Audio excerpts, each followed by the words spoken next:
So I have another machine here, and this being the port 192.168.146.1, and let's do a scan for ports 1 to 1024. We'll use the -v extension, and let's run this to make sure. As you can see here, it has reported back that we have some open ports. You'll see the IP address, and it talks about port 53. Then we have port 80, port 135, and we have port 139 and 445. NetBIOS, MSRPC, Microsoft 80 for the web server, and port 53. So as we can see, it has returned some information here and in a convenient CSV format. If I then wanted to check for more information, if I feel that this is too basic for what I want, I can then use another tag in the scan option to print out more information, which I'll show you shortly. So we've changed the setting from 1 to 1024 to search for those ports, and we can see that it's got open. It tells us that the name of the actual service, like MSRPC, and if I do AOV, and let's run this now, it has thrown an error. Let me just change that to AV, and let's see, we want to try and print all information. As we can see here, it's saying is ambiguous. I need to put version or version all. That's fine. Basically, I need to be more specific with the search option. So I'll just copy this, and I'll go back to this and change this to -v. And what we'll then do is add this -- version all to the end of this line. And let's run the program again to see if that gives us more results. It is running, and let's see if it does give us more results. Sometimes it works and sometimes it won't work. It just depends on the machine you're running it against. If it doesn't return it, as it has not given us any more information, this option will just give you an idea what you can do when you are doing your scans. So for this particular machine, we haven't been able to get more data. It doesn't mean that you won't be able to get data from your scan. So let's look at a couple other options of the Nmap scanner. I'll comment some of these settings out because I want to focus on the next commands.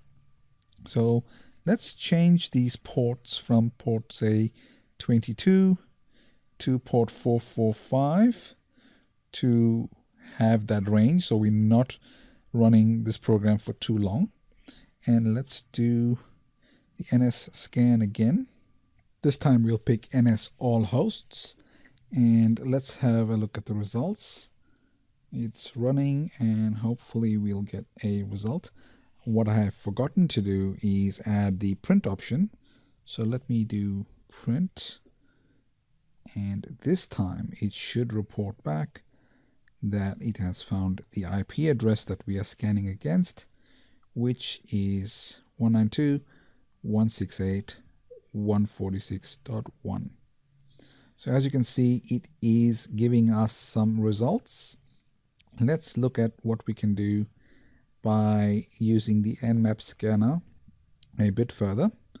And this time we'll look up NS, and what we want to probably look at here is the IP address 192.168.146.1, and we will look at the state of this server. We want to find out if the IP address is up or down. So I use the extension state, and let's run this now. We can actually see what the status is. So I have added the scan stats in the line previously to this line, But let's have a look at the results that we are able to get from this particular scan. When we run it, we should see some information about that particular server, up hosts, and you can see the status is up. So as you can see, this is another way to find out information about the server that we are scanning against. Now, if I want to check out the protocols that we are using on this particular server, I can print this out, but instead of state, I can put in protocols. So let's do that and find out what protocols are running on this server or this IP address, all underscore protocols. And let's run this now and let's see what information is obtained when we do the scan this time. It should tell us up again, but then tell us the protocols that are available on this particular IP address. I'm just waiting for the results to appear. This may take a short period of time depending on your connection, etc. But let's have a look at, we can see now that it shows us the TCP protocol has been found. Now, this is just another way to find more information about the IP address. If I then want to find the ports on that particular IP address, I can print and I will copy the IP address in here. And we print the Nmap scan for this IP address. We want to use the second key as TCP. We also want to then select all the keys. So we type in TCP here, and then we use the option keys to print all the keys for this IP address. And then when I run the program this time, it should give us more information about this particular TCP and the keys. So let's have a look at the results that will appear shortly. And it's scanning between those ports 22 and 445.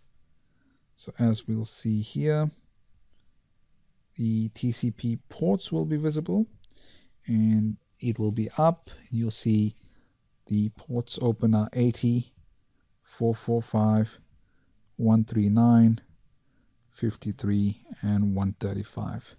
So that's showing us all the open ports that are available. If I then wanted to change this and only print out a specific port, or just for the port 80, I do it this way. So I can type in has underscore TCP here. And what I need to do is also take out this other TCP option here. I'll put in TCP has TCP port 80, but then I need to remove this TCP section here. And when I run it this time, it will return the value true. So let's have a look at the syntax now. We've got NS 192.168.146.1, comma, has underscore TCP and port 80. As you can see now, the result at the bottom of the screen says true. So it means that port 80 has been found open on that particular IP address. As you can see, it's listed in the list above. So as you can see, we have created our very first Nmap scanner. You can see that by simply creating a Python file and importing the Nmap module, we have all the options here to check the state, to check the protocols, check the TCP, check for ports 80. Now imagine being able to create a little Python script like this, where you could scan 1,000 or 10,000 IP addresses overnight to check for the port 80 that is open, and then only report back to you which machines has the port 80 open. And this is what hackers do. They are able to create lightweight programs in Python, and you would see this popularized on certain TV shows currently, where they're able to create a Python file and then use this in a lightweight, very simple format to then perform hacking or penetration testing to find vulnerabilities on certain IP addresses, etc. As you can see, this is a very simple example, but hopefully has shown you how you can use Python to create your own Nmap scanner.